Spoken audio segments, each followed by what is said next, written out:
जिस तरह से दिल्ली में पिछले 7 साल में प्राइवेट स्कूलों की फीस को मनमाने तरीके से बढ़ाने से रोका गया। इसके पहले दिल्ली में भी हर साल मनमर्जी से कोई भी प्राइवेट स्कूल कितनी फीस बढ़ा देता था। कोई 10%, 15%, 30% तक फीस बढ़ा देते थे। कुछ लोग तो दोगुनी डेढ़गुनी फीस कर देते थे। लेकिन 2015 में अरविंद केजरीवाल जी के मुख्यमंत्री बनने के बाद दिल्ली में प्राइवेट स्कूलों की फीस बढ़ाने पर पाबंदी लगी और पिछले 7 साल में जिन स्कूलों ने करोड़ों करोड़ों रुपए लोगों से जमा करके, पेरेंट्स से अपने खातों में जमा कर रखे थे, सबको फीस बढ़ाने से रोका।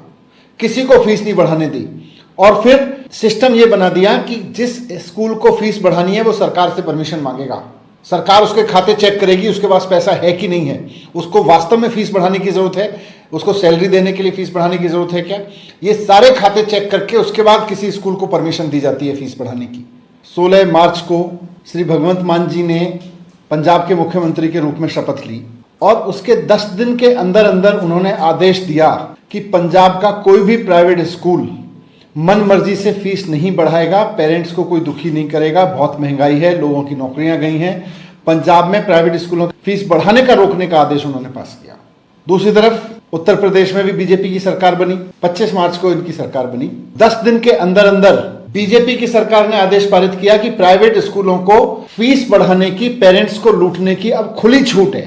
एक तरफ आम आदमी पार्टी की सरकार बनती है उसी चुनाव में और पंजाब में आदेश पारित करती है कि प्राइवेट स्कूलों को मनमानी से फीस नहीं बढ़ाने दी जाएगी, और दूसरी तरफ भारतीय जनता पार्टी की उत्तर प्रदेश में सरकार बनती है और वो कहती है कि अब तो चुनाव हो गए, अब प्राइवेट स्कूलों को खुली छूट है फीस बढ़ाने की। सरकारी स्कूल भारतीय जनता पार्टी से ठीक हो नहीं रहे। पूरी तरह से सरकारी स्कूल इन्होंने बर्बाद कर दिए, बंद कर दिए, बेच दिए और प्राइवेट स्कूलों को खुली छूट दे रहे हैं कि फीस बढ़ाओ। फिर आम आदमी जाएगा कहां? इतनी महंगाई हो रही है, लोगों की नौकरियां नहीं है, आम आदमी कहां जाएगा? पंजाब में भी इसी तरह से बंद कर दी गई।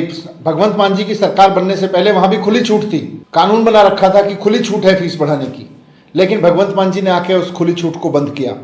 केजरीवाल जी ने 7 साल से बंद किया उस खुली छूट को, और उत्तर प्रदेश में भारतीय जनता पार्टी दोबारा सरकार में आते ही खुली छूट दोबारा से दे रही है। ये आम आदमी के साथ धोखा है। मैं फिर से कहता हूं, महंगाई बढ़ रही है, बहुत बुरी तरह से बढ़ रही है। लोगों की नौकरियां गई हैं, लोगों का कोविड के बाद रोजगार अभी लौटा नहीं है। वो अपने बच्चों को पढ़ाएंगे, या तो सरकारी स्कूल इतने अच्छे कर दो कि उसके बाद लोग अपने बच्चों को चाहे तो सरकारी स्कूल में पढ़ाएं या प्राइवेट स्कूल में पढ़ाएं, बराबर की क्वालिटी की एजुकेशन मिले, फिर कोई झंझट नहीं है। लेकिन आप सरकारी स्कूलों को बर्बाद करोगे और प्राइवेट स्कूलों को फीस बढ़ाने का इतना मनमर्जी से फीस बढ़ाने का मौका दोगे, तो इसका मतलब आप देश को अनपढ़ रखना चाहते हो। यही है भारतीय जनता पार्टी का गवर्नेंस मॉडल।